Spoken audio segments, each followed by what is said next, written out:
Hello, everyone, and welcome to another Salesforce Ben LinkedIn Live.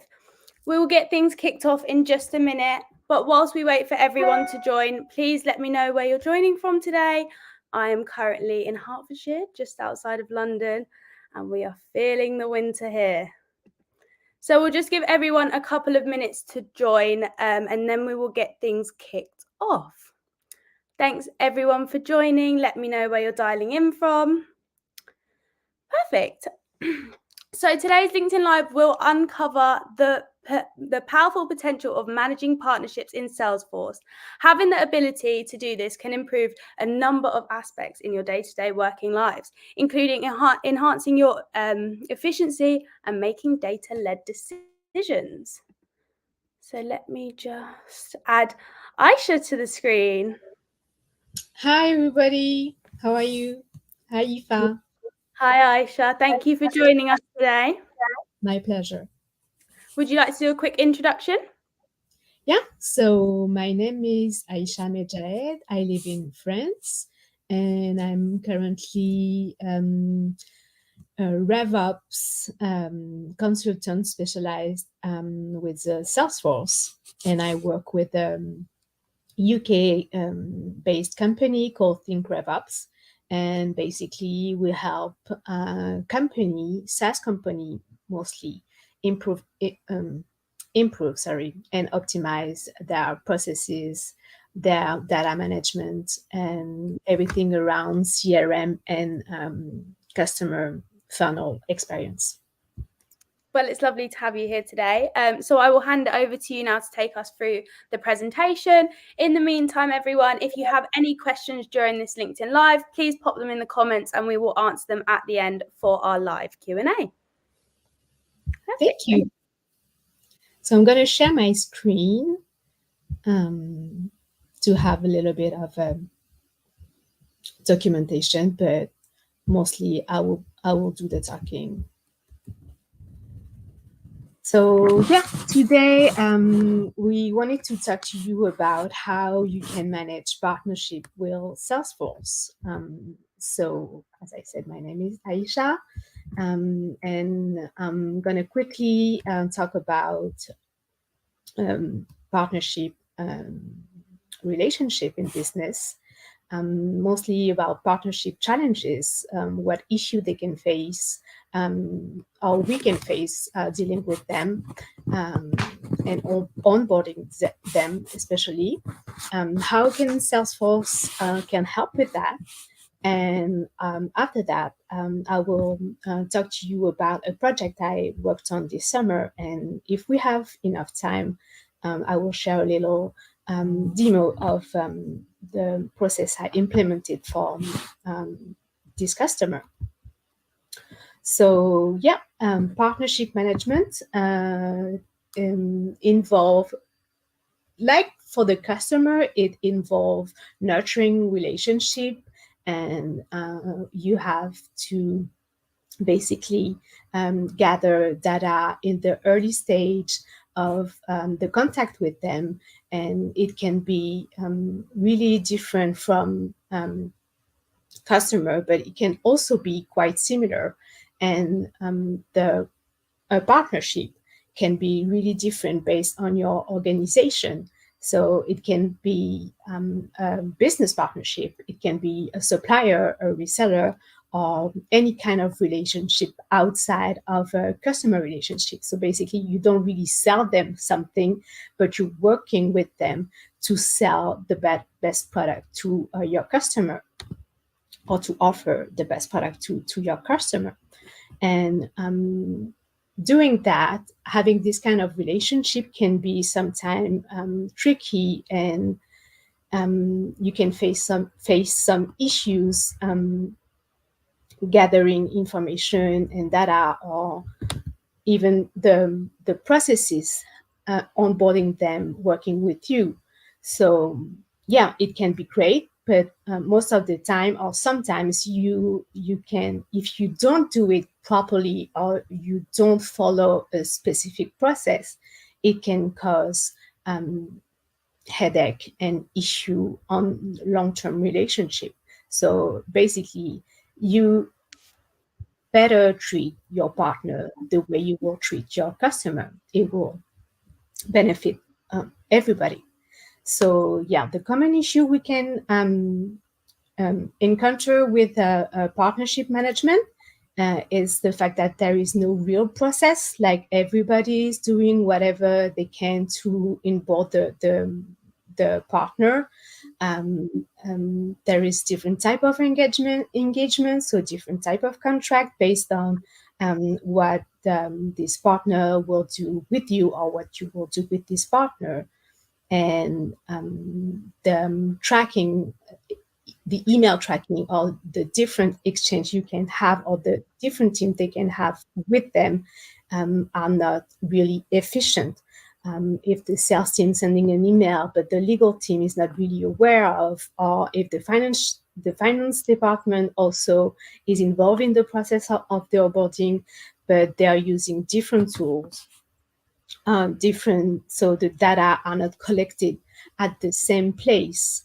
And that's where Salesforce can help you, because even if not all of the teams are working with Salesforce on the daily basis, they can still have access to it and view where you are in the engagement process with them. So yeah, Salesforce can help you manage partnership the same way it can help you manage your customer with a centralized process. Everything is in Salesforce and everybody can access the data in Salesforce.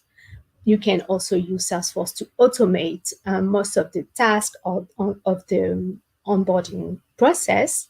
And with all the extension and integration Salesforce offer, you can easily plug different tools within Salesforce and capture data from other tools and having them into Salesforce. And with a clearer and better data management, you have a better analytics dashboard, and you can either, if the customer have this, tools, use Einstein and Einstein GPT to give you insights of the process of the partner, inside of your data, and it can also improve the way you work with them, and you'll be more efficient doing that. So yeah, that's exactly what I did this summer. I've worked with a company. They had a supplier onboarding process, but they were having some challenges doing that. First of all, they don't have any Salesforce admin, so nobody was really using Salesforce for this kind of process. They had a lot of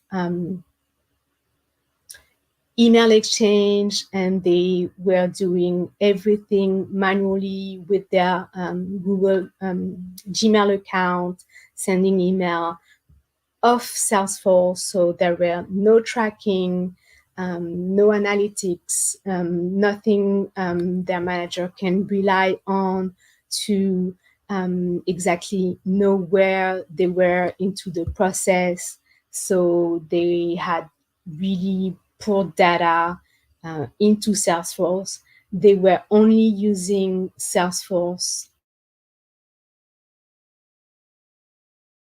at the end of the process, when they were supplier account into their platform. At this step, the platform was sending the account and contact information into Salesforce. So they had at least the contact and the company, but at the really end of the process, and everything they were doing before that wasn't tracked into Salesforce. And for this company, they had three different what they call network manager doing the supplier process, onboarding process, sorry. And everybody was in a different region, but they were only receiving the lead by email. So they had to check the email group to see which network manager was concerned by this lead or new supplier. So it was really painful for them. They had to do a lot of manual tasks, and they wanted to use Salesforce to improve their process, because they thought, hey, we're doing it at the end, we're creating the account, so why not using Salesforce also to do the onboarding and to track all the communication. So that's where we think RevOps arrive to help them solve their issue. And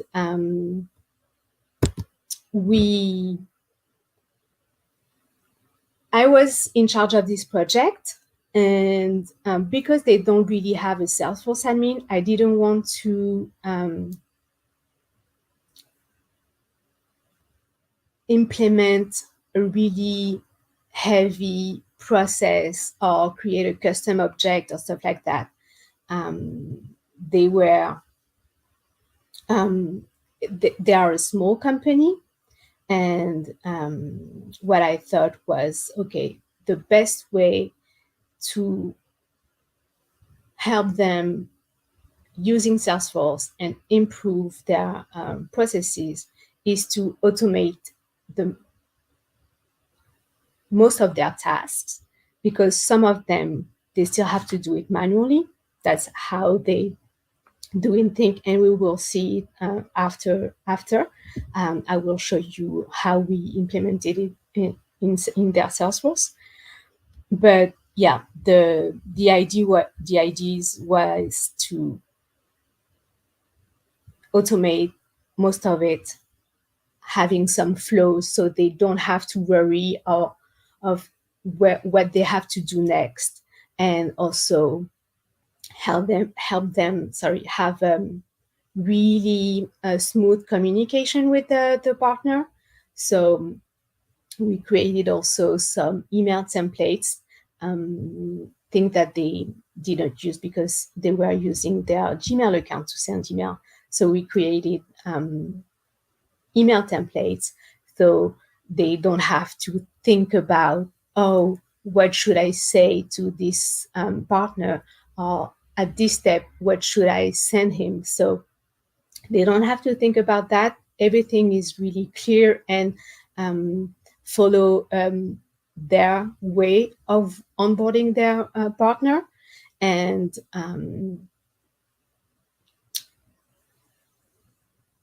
yeah, it is really simple. So what I did is that I used the lead standard object. And I'm going to show you in a minute, but with the lead notification, the web to lead form, it was really easy for them, and it's easier for them to capture the information from any supplier who wants to work with them, and have all this information stored into Salesforce. And after that, they can work with the supplier, and yeah, like a lead for a prospect, but for a partner. Sorry, I'm really sorry. So yeah, lead standard object. Obviously, I've created some record type. I added some field to track the relevant information for the partners. But with that, they had a really smooth view of where the partner is in their process. The flows that I've created help them avoid doing manually a certain task like sending emails, sending their Calendly link to book an appointment, and also with the lead and lead assignments, they don't have to go to the group email and check if the lead concerned their territory or not. It's automatically in their mailbox. They receive notification saying that they have a new lead and they can start working on it. And also for their manager, it's really easy now to create or to follow reports and dashboard based on those lead information and data. So if I think we have time. I'm gonna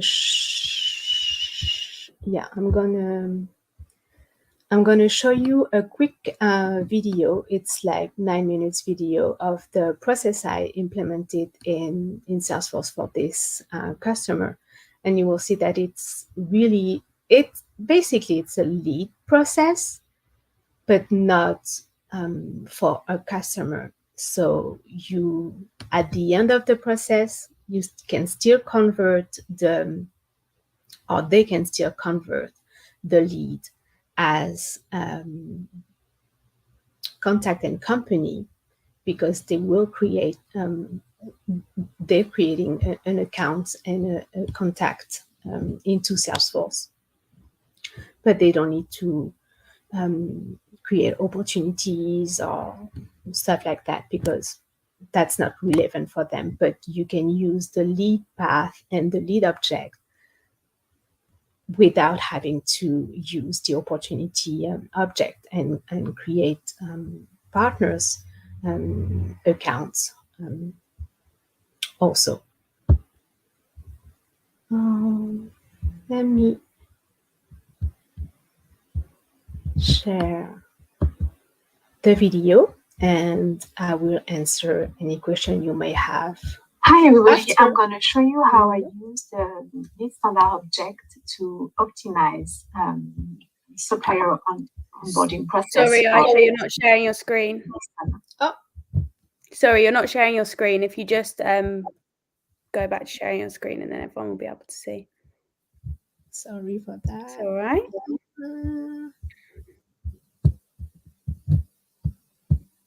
So, as you can see with the Kanban view, everybody still not sharing, I guess.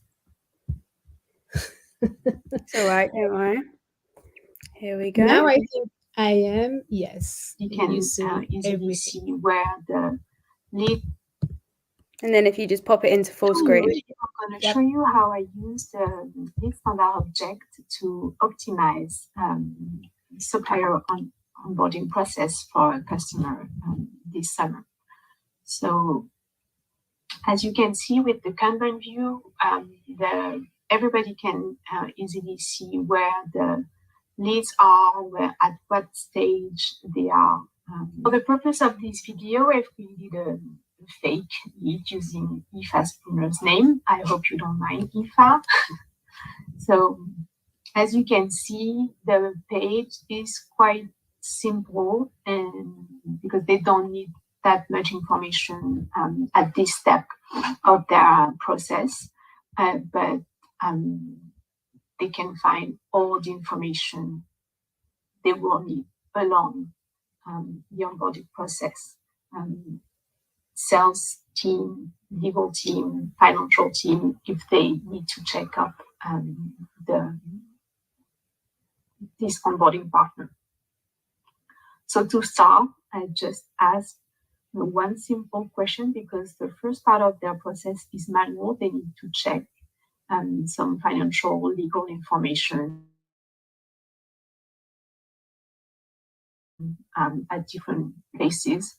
So they can just click let's go, and they will move to the manual qualification step of the path. Here you can see that there is a new button called manual qualification. I use a screen flow to help them check everything before moving on. So they need to check the website, the credit score, and other information. So they have all the field in here in this screen flow. And I also did that because the key field section is limited to 5 fields only. So because they need to check more information than 5, the screen flow suits better. And they can also disqualify the lead at this step if or for any reason. So when this is done, there is a flow behind that sends first introduction email with a link, with that questionnaire link. The questionnaire will gather all the technical information about the supplier. And so I just refresh the page, and you can see that we are now in the questionnaire step. We have the date where the questionnaire was sent, so the date of the email. And you can see now that they can view if their email was open and when. That is really useful for them to know if the partner is really responsive and the onboarding on time. Moving on, let's say that the partner already answered every question of the questionnaire, and that we have in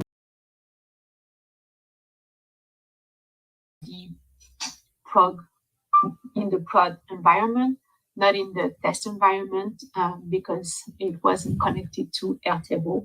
But when Airtable received the questionnaire back from the supplier, there is an automation that will update this field in pod. So the questionnaire is back. The network manager received an email saying, hey, you have an answer, go check your lead. Or you can continue the onboarding process of your lead. And at this step, they have 2 choices. They can either move to the test phase, or they can directly invite them for an instruction call. Sorry. They only have to choose between those 2, so they can tick one and save.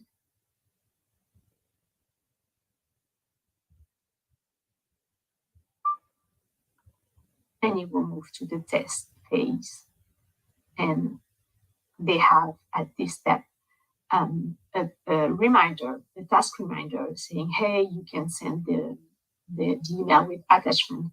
I did that, and I didn't automate this part because their process or their tests are really different from based on the supplier type.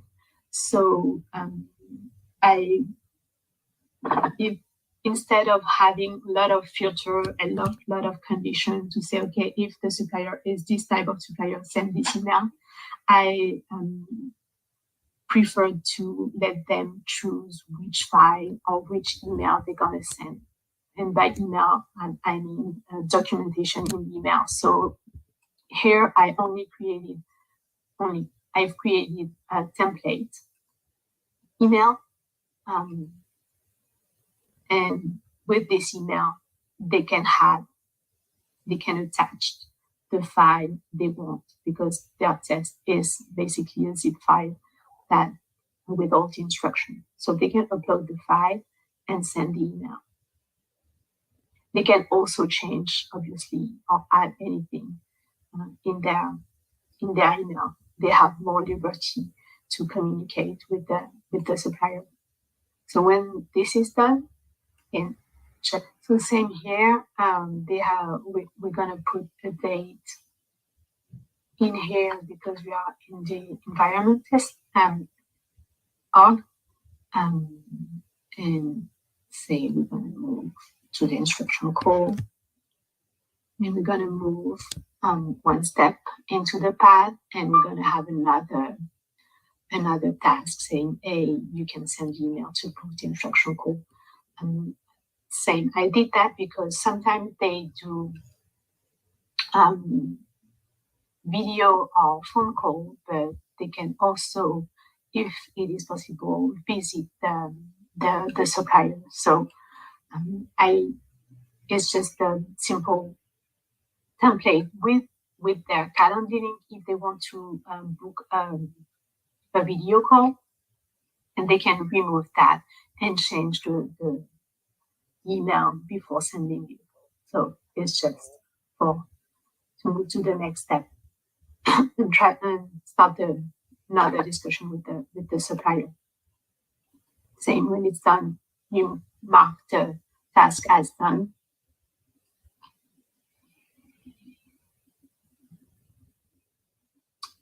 And you just have to, well, they just have to enter the date when they receive it on their calendar.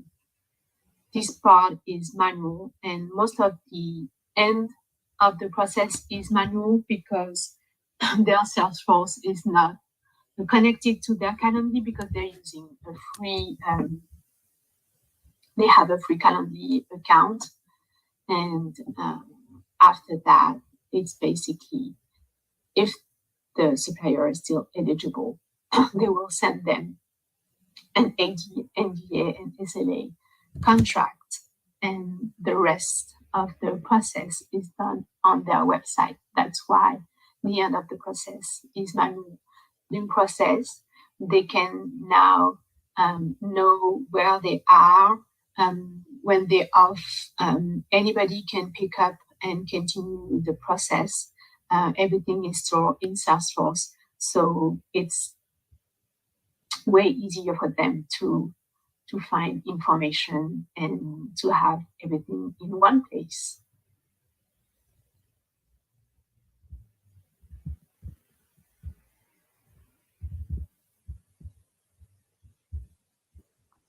Thank you so much, Aïcha. That was a really informative session, and I really loved the demo at the end. We'll go into some questions in a minute. I see one or two in the comments, but if you have any questions about anything mentioned here in this call, please let us know. I think, do we have a little bit more to go back through on the deck? Oh yeah, just the best practice. But if you want to go with the questions right now, it's fine. No worries. If you go back on the deck, but just pop it into present mode, and then we'll go through the best practices. But in the meantime, think of your questions, pop them in the comments, and we'll answer them in just a second. Hi from Saudi Arabia. I'm just looking at our comments, seeing where everyone's joining from. West London, near me, kind of. Hi from Belgium. Hi from Mumbai. Let's share the screen. It will be easier. Perfect. There we go. If you just pop it into present mode.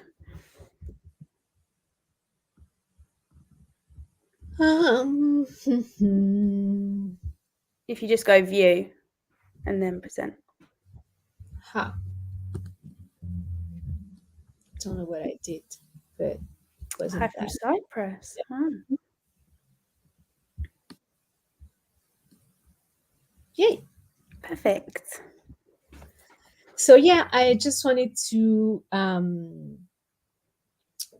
finish this presentation what I think are best practice, not only when you're an admin, but also when you consult and you help a company with their processes. So yeah, always think or configure a solution with their organization in mind, not about what you think will be best, but also consider how they are working, how they are staffed. Because, for example, the company I worked with this summer hasn't any Salesforce admins, so having too many rules or too many restrictions can, I'll say, damage the process more than help them, because if they are blocked too often, they won't really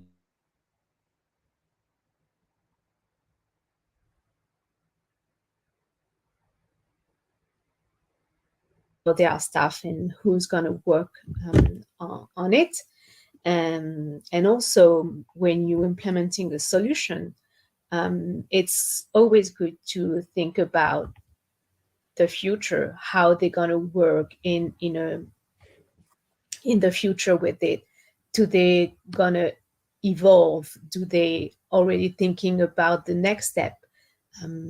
Again, with this customer, we did that but we did it with how they're working right now, but also how they're gonna evolve with their process. And we're already thinking about how we're gonna gather more information about their contacts and how we can use also Salesforce for other steps of their process. So yeah, it's good to think about how they're going to work in the future, so you don't have to change everything back. It's obvious, but yeah, let's the customer play with the solution before implementing in the in prod, so you can see how comfortable they are with the process, and also you can adjust the process a little bit when doing the tests. Always stay open-minded and flexible. Not all companies have paid access for every tool, so it's common with small businesses and small company to test a tool, like with a free version and limited version of a tool, and then buy the subscription or whatever. But yeah, try to stay open-minded and help them with the tool they already have. Automation, yes. Yes, I love the scroll and I love flow, but sometimes it's good not to automate every step of the process, because especially with small company, they also have to figure it out or to adjust their process a little bit. So if they can move around and do some step outside of the process, sometimes it's also good for them.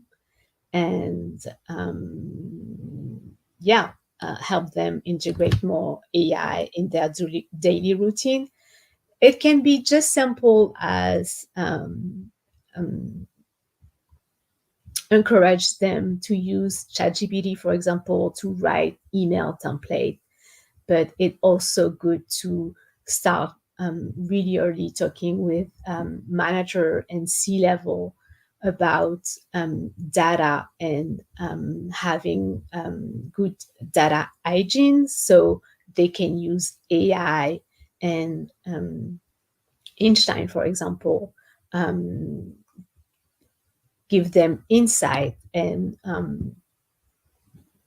the more clean, I will say, their data are, or the more used to having good data quality they are, the more AI will really benefit them, because it's good to have some insight. But if you have them on the wrong data, it won't help you with your business. So yeah, I think AI is good, but it's also good, and it's, I will say, more important to have good data quality, so this can really benefit your company and your teams. That's great. Thank you so much, Aïcha. You're welcome. That was such an informative presentation. I really enjoyed the demo, so thank you so much. We just have a few questions in the comments, so we'll go on to that now. So we've got a question here. How do you ensure adoption of the new processes with the user? Were they receptive to the new ways of working? Yeah, what I did with them, because they are a small team, there was a team of 3. I took 1 hour of their time, and I almost like did the same thing as I did with you. I showed them the process, and I also created some fake lead on the UAT environment so they can play with it. And I also record short video of the process end to end. So after that, because it's really a simple process, but you never know. Sometimes you forget, or you go on vacation and you forget your password the same way you don't remember what you have to do with the lead process. Or if they onboard a new team member, they will have this video to remind them all the steps. And I also created a short recap of do and don't.